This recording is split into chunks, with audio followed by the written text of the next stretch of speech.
ብዙሓት ሰባት ሓዳር ክፈርሑ ንርኢ ኢና ካብቶም ሓዳር ዝፈርሑ ዝነበሩ ድማ ሓንቲ ኣነ እየ ነይረ እቲ ምንታይሲ ብዙሓት ፍቑራት መጀመርያ ቀድሚ ናብ ሓዳር ምእታዮም እንሪኦም ደስ ዝብሉ ነገራት ኣለዉ ብድሕሪ ናብ ሓዳር ምስ ኣተው ግን ጓኖት ይኾኑ ስቕታ ይበዝሕ ኣብ ገዝኦም ክትከይድ ከለኻ ኣይዘራረቡን ኣይግስፃን ኣይትግስፆን ዝኾነ ስሕተት ክፍፅም ከሎ ካብ ምንጋር ስቕታ ትመርፅ ወይ ድማ ስቕታ ይመርፅ ብደገ ክረአዩ ከለዉ በዓል ሓዳራት እዮም ብደገ ክረአ ከሎ ምንም ዓይነት ድራማዊ ባእሲ የለን ዋዕዋዕ የለን ምንም ነገር የለን ኣብ ገዛ ውሽጢ ክትኣቱ ከለኻ ግን ጓኖት እዮም ስለዚ በይንኻ ምዃን ዘየምፅኦ ጽምዋ ኣብ ሓዳር ውሽጢ ኣሎ ሓደ መኣዲ ይካፈሉ ግን ከም ጓኖት እዮም ሓደ ዓራት ይካፈሉ ግን ከም ጓኖት እዮም ስለዚ ንምንታይ እዮም ብዙሓት በዓል ሓዳራት ኣብ መጀመርያ ፍቕሪ ግዜ ንሃለዩ ጽቡቕ ይነብሩ እሞ ልክዕ ናብ ሓዳር ምስ ኣተዩ ግን ከም ጓኖት ይኾኑ እዚ ዘልዕለልኩም ዘለኹ ኣነ ንባዕለይ ብጣዕሚ ሃሲኒ ስለ ዝነበረ እዩ ምክንያቱ ብጣዕሚ ተፋቂሮም ተዘይሞትኩልካ ተዘይሞትክልኪ እሱ ብቻ ይኾነን ስለ ፍቕሮም ኢሎም ቤተሰቦም ገዲፎም ስለ ፍቕሮም ኢሎም ኣዕርኽቶም ገዲፎም ስለ ፍቕሮም ኢሎም ጽቡቕ ነገሮም ንባዕሉ ገዲፎም ብዙሕ ነገር ዘሕልፉ ዝነበሩ ሰባት ልክዕ ናብ ሓዳር ምስ ኣተዩ ግን ከም ጓኖት ይኾኑ ስለዚ ንምንታይ እዩ ዝብል ልማዓንቲ ክነዋጉዕ ለና ማለት ምክንያቱ ብዙሓት ሰባት ሓዳርና ክንፈርሖ ዝገብረና ዘሎ ምክንያት እዚ ሓደ ስለ ዝኾነ ልማዓንቲ ብሰፊሑ ክነዋጉዕ ለና ማለት እዩ ከመይ ጌርና ኢና ከማ ክነስተኻኽሎ ንኽእል ዝብል ድማ ኣብ መወዳእታ ከዋጉዐኩም እየ ሄለን ሃፍቱ እየ ሓቢርኩም ንፅንሑ ስለምንታይ ሰብ ሓዳር ኣብ ሓደ ገዛ እናነበሩ ኣብ ሓደ ናሕሲ እናነበሩ ብሓደ እናበልዑ ብሓደ እናሰተዩ ሓቢሮም እናደቀሱ ግን ድማ ጓኖት ኮይኑ ይስምዖም ዝብል 7 ምልክታት ኣለዉ 7ኦም ክነዋጉዐሎም ኢና ቀዳማይ ሰባት ምስ ግዜ ይቕየሩ እዮም ኣብ ዝኾነ እዋን ዝተመርዐኽዎ ሰበይ ድሕሪ ብዙሕ ዓመታት ወይ ድማ ድሕሪ ብዙሕ ግዜታት ክቕየር ይኽእል እዩ ምክንያቱ ኩሉ ወዲ ሰብ ምስ ግዜ ይዓቢ ይመሃር ይምዕብልን ይቕየርን እዩ እቲ ፀገም ግን ብዙሓት መፃምድቲ ብሓደ ኣይዓብዩን እቲ ሓደ ብስምዒት ይምዕብል ኣእምሩ ይኸፍት ሓድሽ ነገር ንምፍላጥ ዝህንቀው ዓይነት ሰብ ይኸውን ዝኾነ ነገራት ምሙካር ሓድሽ ነገር ዘሐጉሶ ምስ ዘመን ክኸድ ዝደሊ ሰብ ይኸውን እቲ ሓደ ግን ብስምዒትን ብኩሉ ነገርን ኣፍታ ዘለዎ ደሪቑ ይተርፍ ብድሕሪኡ ኣብ ሓደ ገዛ ኮይንካ ምርድዳእ ክመፅእ ስለ ዘይኽእል ስቕታ ትመርፅ ማለት እዩ እቲ ሓደ ዝነበረ ቁስልታት ኩሉ ገዲፉ ክሓዊ ከሎ እቲ ሓደ ድማ እናበለ ይነብር ማለት እዩ ስለዚ ዝስምዒታዊ ርሕቐት ካብዚ እዩ ዝጅምር እዚ ግን ትፍቕሪ የለን ኣይፋተውን ማለት ግን ኣይኮነን ናይ ክልቲኦም ዕብየት ናብ ዝተፈላለየ ኣንፈት ይኸይድ ስለ ዘሎ እዩ ስምምዕ ዝኣበየካ ዋ ብጣዕሚ ደይ ንፋቕረ ይነበርናይ ለካ ፍቕሪ ከምኡ ይኾነ ነይሩ ለካ ይንፋተን ነርና ለካ ስምዒት እዩ ምናምን ለብልብል ትርጉሙ ላብ ለሰሓተ ነገር ከኣትዩ እውን ይገብሮም ማለት እዩ ምክንያቱ ናብ ዝተፈላለየ ኣንፈት ይዓብዩ ስለ ዘለው እዩ እምበር ፍቕሮም ሞይተ ይኮነን ካልኣይ ስምዒታዊ ምትእስሳርካ ክደክም ከሎ እዞም መፃምድቲ እዚኣቶም ብሓደ ኣብ ዝነብሩሉ ግዜ ሓደ መዓልቲ ዓብዪ ዝኾነ ነገር ጎንፂ የልዕለሎም ይበኣሱ ይዘራረቡ ካልእ ነገር ይፍጠር ብድሕሪኡ እቲ ዝነበሮም ርክብ ቀስ ብቐስ ይሃስሰሉ ማለት እዩ ንኣብነት ሓንቲ ጓል ኣንስተይቲ ሓደ ወዲ ተባዕታይ ኣብ ልዕሊኣ ተኸይዱ ይቅርታ ኢሉ ሓቲቱ ሓቢሮም ክነብሩ ይኽእሉ እዮም ነገር ግን ነቲ ሰብሱ ዳግማይን ምእማን ነታ ሰብሳ ዳግማይን ምእማን ግን ከጸግመሉ ይኽእል እዩ ስለዚ እንታይ ዝኸውን እቲ ነገር እሱ በቃ የቕረ ኢለያ እየ ኢሉ ንሓሰበ የቕረ ኢለሉ እየ ኢላ ንሓሰበት ንባዕሉ እታ ነገርሳ ንሓሰብዋ ስለ ዝነብሩ ኣብ ክልቲኦም ዘሎ ቦንድ ካልኣይ ንምፍጣር ከቸግሮም ይኽእል እዩ ብድሕሪኡ እቲ ርክብ ካብ ስምዒታዊ ናብ ግብራዊ ይቕየረሉ ማለት እዩ ስራሕ ክኸውን ይኽእል እዩ ቆልዑ ምዕባይ ክኸውን ይኽእል እዩ ቆልዑ ምንክብኻብ ክኸውን ይኽእል እዩ ሓቢርካ ምንባር ክኸውን ይኽእል እዩ እልዚኣቶም ይገብርዎም እዮም ምክንያቱ በቃ ዝኾነ ችግር ተፈጢሩ እዩ የቕሬታ ተባሂሎም እዮም ደጊሙ ዘይክኸድ ይኽእል እዩ ኦልሬዲ ኣእምሮኦም ዝኾነ ነገር ሒዞም ስለ ዘለዎ ግን ክተኣማመኑ ንባዕሉ ክኸውዶም ከሎ እዩ ማለት እዩ ስለዚ ብሓደ ገዛ ኮይኖም ደቆም ብኣግባብ ይዕብዩ ሓቢሮም ይበልዑ ሓቢሮም ይሰትዩ ሓቢሮም ለክድቅሱ ይኽእሉ እዮም ትክክለኛ ፍቕሪ ዘይክሰርሕሉ ይኽእሉ እዮም ከሰርሕሉ ይኽእሉ እዮም ግን ዝሓንቲ ግዜ ተፈጢራ ዝነበረት ህሞት ግን ብደንብ ጌራ ትሕዞሙላ ማለት እዩ ብድሕሪኡ ትዝነበረ ስምዒት ትዝነበረ ሙቐት ይቕንስ እሞ بجبر بتشازر راخو يخونه مالتي بدحري حدار تيخون لمالتي كمتي شركنا تخون اللمبر سمعتها متأسسار زلوا أي كونن زلوا مالتي إذا خا بسايكولوجي سمعتها مفنجال إلهم هم تصوعوا أزحلف أنا جيركم نيرأيه أتينا يلب زمدنا بتيخم بجبر وخاء بشركنا بتشاير راخو بقى أما نقولنا قول عسل زلوا نعو ميلنا نمبر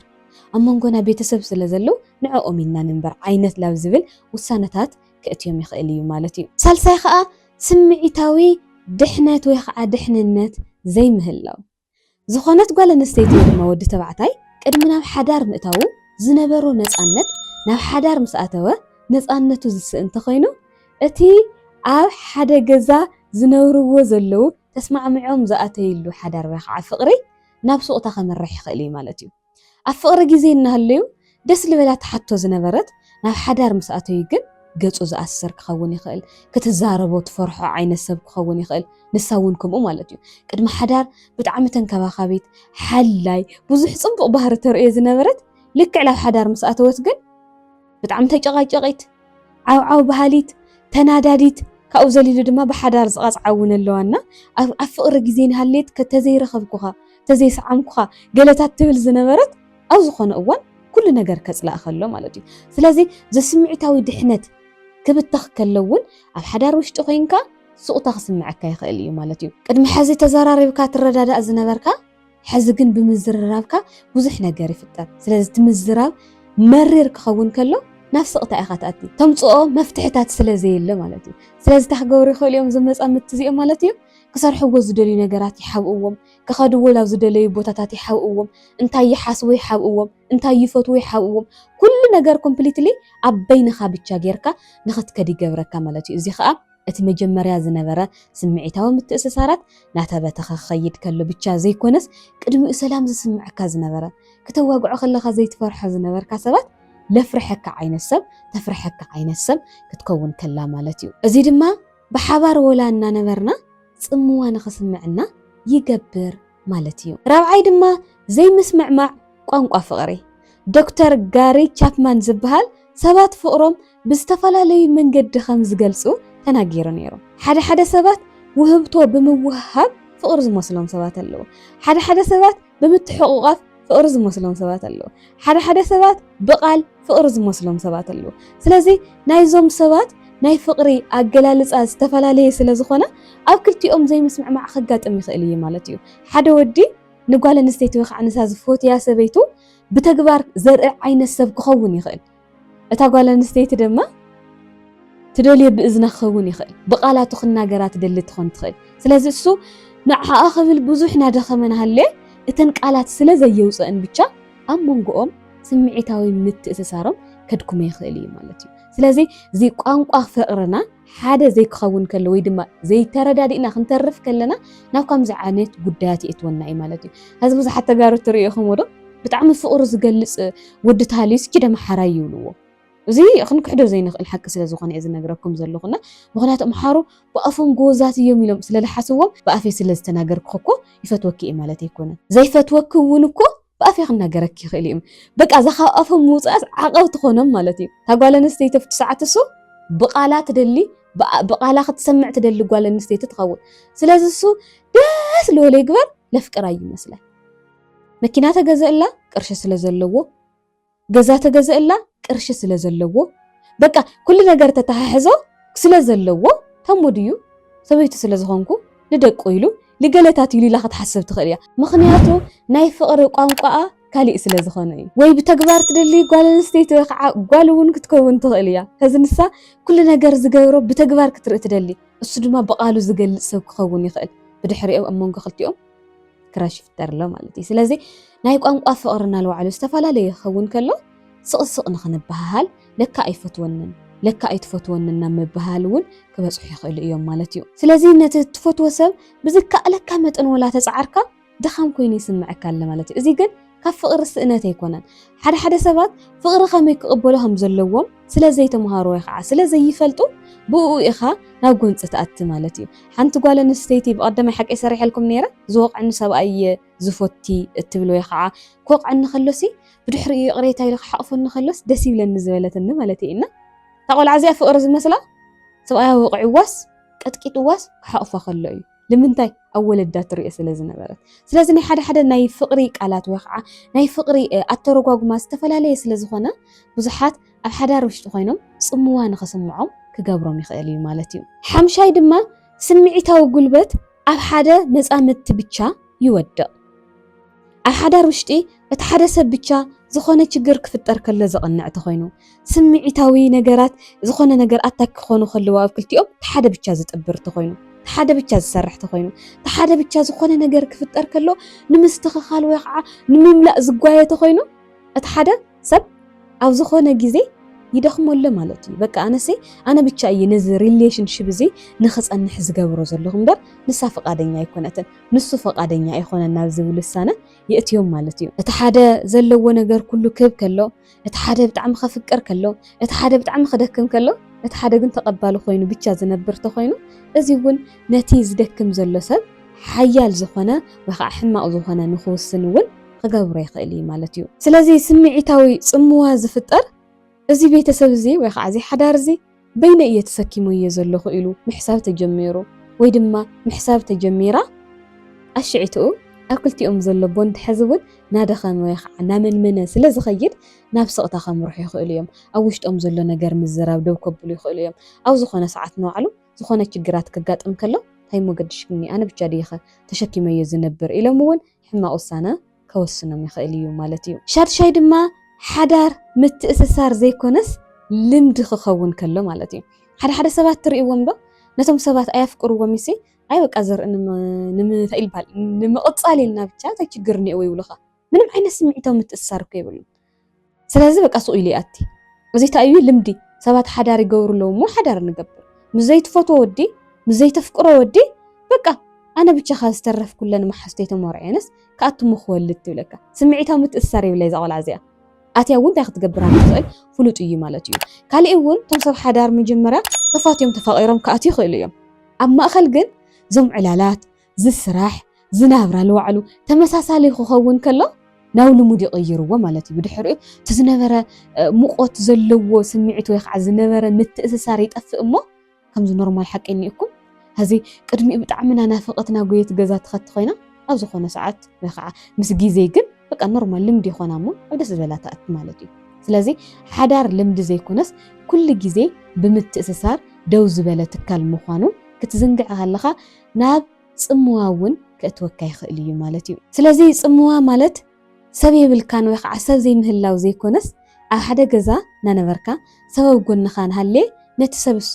ስምዒት ምስኣን ማለት እዩ እምበር ሰብ ኣይስኣንን ማንም ሰብ ኣብ ጽምዋ ይነብር እዩ ባይዘወይ ጎረቤተሲ ሰበይቲ እዩ ዘይብሉ እምበር ገርዎት ኣላቶ ጓል ኣላቶ ሰብ ኣላቶ ወዲ ኣለዎ ስለዚ ጽምዋ ተሰሚዕኒ ክብል ኣይኽእልን ንምንታይ ኣብ ዙርኡ ሰባት ስለ ዘለና ጽምዋ ማለት ግን ሰብ ኣብ ጎንኻ ንሃልየ ከምዘየለ ብስምዒት ክስምዓካ ከሎ እዩ ማለት እዩ ስለዚ ናብዞም በዓል ሓዳራት ክነምፅኦም ከለና ክልቲኦም ብሓደ ይነብሩ ኣለዉ ብስምዒት ግን ብሓደ የለውን ስለዚ ጽምዋ ይስምዖም ማለት እዩ ሻብዓይ ድማ ዘይተዘረበ ግርጭትን ዘይተፈትሐ ጎንፅን እዞም በዓል ሓዳራት እዚኦም ኣብ ዝኾነ ግዜ ብዝኾነ ነገር ይቀያየሙ ይበኣሱ ብድሕሪኡ ኮፍ ኢሎም ተዘራሪቦም ፈቲሖም ክንዲ ልቕድሚት ልኸዱስ በቃ ኢሎም ይገድፍዎ ምግዳፍ ኣብ ሓዳር ኣድላይ ኣይኮነን ኣናዲድክ ድዩ በዲልክ ድዩ ዝኾነ ነገር ገይሩ ድዩ ተዋግዑ እሞ እዚ ነገር እዚ ከይፍጠር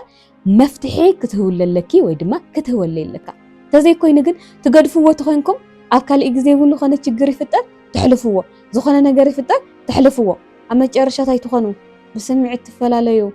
ነናብ ገዛኹም ማለት እዩ ስለዚ ግርጭታት ወይ ከዓ ባእስታት ክፍጠሩ ከለዉ ክንፈትሖም እዩ ዘለና እምበር ክነወግዶም ኣይኮነን ዘለና ማለት እዩ ስለዚ እዞም ሕማቕ ነገራት ኣብ ህይወትና ከጋጥሙ ከለዉ ምግርጫው ለለ ነገር ስለ ዝኾነ ክንፈትሖም እዩ ዘለና ተዘይኮይኑ ግን እዞም ነገራት እዚኣቶም ወይ ድማ እቶም ዘጋጠሙ ነገራት ኣብ ልብና ስለ ዝሰፍሩ ብደገ ክንርአ ከለና በቃ ልፋቐሩ ልከባበሩ ክንመስል ንኽእል ኢና ብልቢ ግን ብሓደ ኣይንኸውንን ምክንያቱ ዘይተፈትሐ ጎንፂ ኣብ ማእኸልና ስለ ዘሎ ከምኡውን ዘይተዘረበ ቂምታ ዘይተገለጸ ተስፋ ምቑራጽ ዘይተማልአ ስምዒታዊ ድሌታት የጋጥሙና ማለት እዩ ብድሕሪ እቲ ኢኻ ትኸውን ተቐይምካ ኣለኻ ውሽጥኻ ሰላም ኣይኮነን ብስጋ ክትራኸብ ትኽእል ኢኻ ሓበርካ ክትድቅስ ትኽእል ኢኻ ኣብ ሓደ ገዛ ክትነብር ትኽእል ኢኻ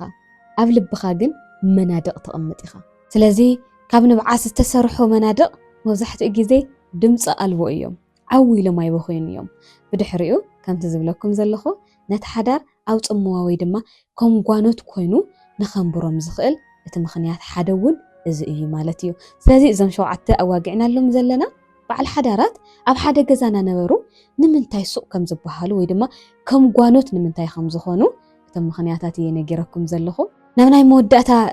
مفتحتات ويدما تاينا هنقبر لنا زبل هنواقع خلنا دما أب حدار وشتي صموا بتعمي يمرر بتعم سفسفت لازل نوركا سفسي هلو خنا ساعات أقولنا خوينو خمزي اللي خدحسو خلخا بتعم خبيدي بفلاي دما جنان زي تمرعهم سبات للا ما يكبير مخانو يرد أنه سلازخوني استوبيكال إلينا سلازي أتحدث ويخع خلتي أنا سبات ببعلتنا خن الرقاء ببعلتنا خن السماع ببعلتنا دما سمعتنا تأيات دلي تأيز دلي كم يجي رخوز نجار زي كوتس يخيل زبل نجارات بسفيحو خنصرح لنا مالتي أزيز خون كأ كلتي أخو مسامتي عب حدون بركو لكم بقنعنا كتنجاجرو كلخمي مالتيو بقنعنا سمعيتا خطرد إلا تفتينكا بقنعنا سمعيت كخرد إلك تفتينو تأي خطدلي كفلت تخيلو تأيز دلي خطفلت تخيلكي برحريو تنجار نوزنا ورخ ملاسي خيليو زم قبل بنا زلو حبو زخون نوعاتات أزم قبل بنا زلو حبو زخون مندقات تزي فريسوم قد بقنعنا مزرراب تزي جمير كاقن نقدميتون كتكسل سلازي تخيل اتنجار ناف حدقا كوسدي يخيليو سلازي حدار سلستوهاله بعلو زنبر ويدما لخونه منفساوي نجار وقاسو إلو بوشت قلل السرحات نقورو سبات مننا حدار ناي كلتي إنا سرحيو بقلصنتنا واقعنا زدلي نجاراتنا ملأنا كسبرو زلوهم نجاراتنا سبرنا كنقدمو زلنا نجاراتنا قدمنا كنعرين خلينا مالتيو لما عنتي زنبر النزعبا زي مثل نيرو مسايسل صنحكم ازي اذا مسجنكم ات بروجرام تتمكيكم سبسكرايب كبروا نخلط نخبص احد ما لايك كبروا اب كومنت ون صحافوا لي سلام معكم يكون